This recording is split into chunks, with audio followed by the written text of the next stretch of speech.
Hi dear students, dear friends, welcome to gallantias and Kadhai Sollattuma. Yeah, let's learn history through short stories. Of course, history is an important subject in your civil service exam preparation.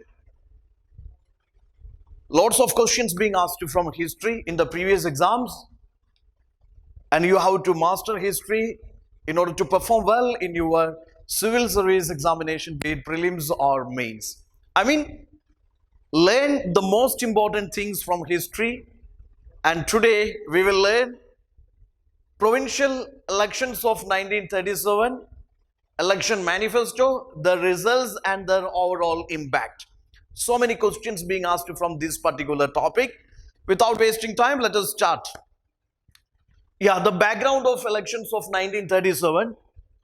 Government of India Act 1935. We know that is a very important milestone in the constitutional reforms of British during the rule in India.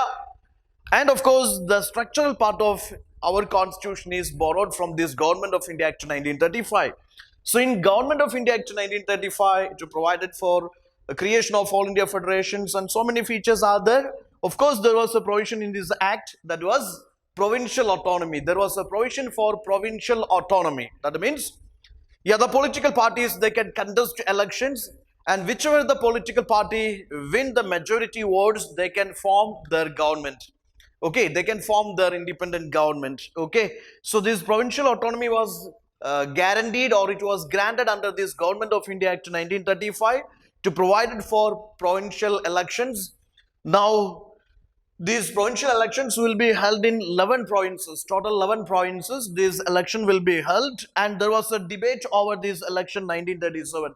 Okay, over these provincial elections, there was a debate.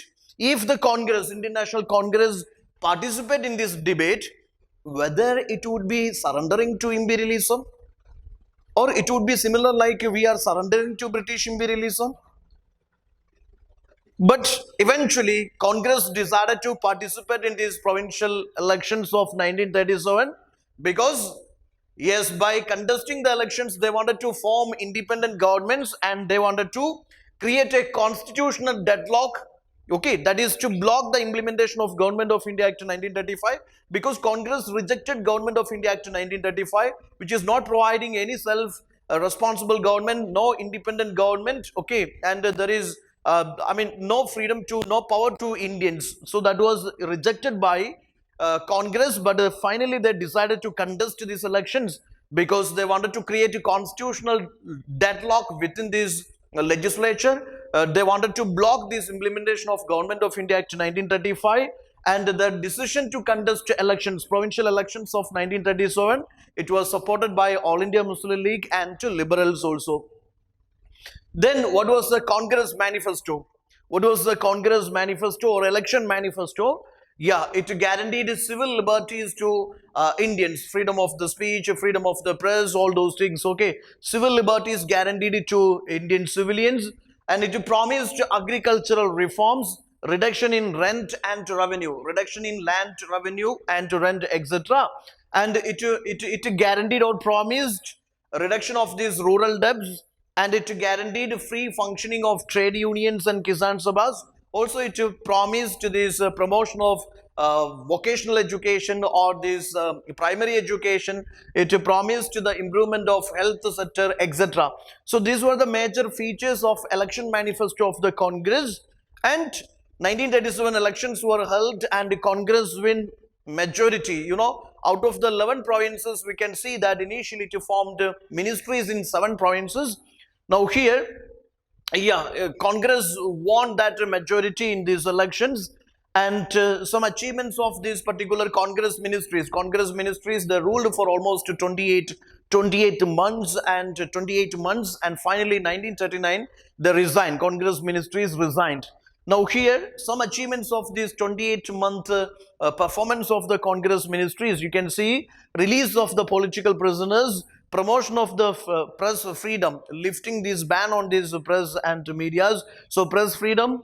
Then promotion of these hydrogens welfare schemes. Okay, promotion of hydrogens, their economic and social promotions, and KGF means it is a kind of it injected or instilled that self-confidence and self-respect among Indians. It created a sense among the Indians how this free government must function, how the free government must function, or why should we fight British imperialism and we should form the free governments. That freedom, that confidence injected or inculcated in the mind of Indians. Okay. Also, it was effective. These Congress ministries, they were effective in fighting communal riots and communal violence. Okay, it guaranteed or it maintained communal harmony in those provinces where it ruled. And also, Congress ministries performed in such a way that it eventually led to liberation of the minds of Indians. And it was, the result was like this. When Quit India movement happened, there was spontaneous and voluntary participation of Indians. Even though it was a leaderless movement, all sections of society participated voluntarily in Quit India movement. So that confidence also, because of this performance of Congress ministries, they wanted their own self-governments. Okay. Now, finally, 1939, Congress ministries resigned. Reason is the then Viceroy Lord Lillington announced India's participation in World War II against Germany without consulting these Congress ministries. Okay, without consulting these Congress ministries. That's why these Congress ministries in 1939 resigned, and even though it demanded some reforms that was not guaranteed by this British, and finally resigned in 1939. Now you see, questions can be built around like this. What was the reason behind resignation of Congress ministries in 1939? And out of these provinces, which of the following is not, the province in which Congress ministry is not formed? That way they can ask the questions.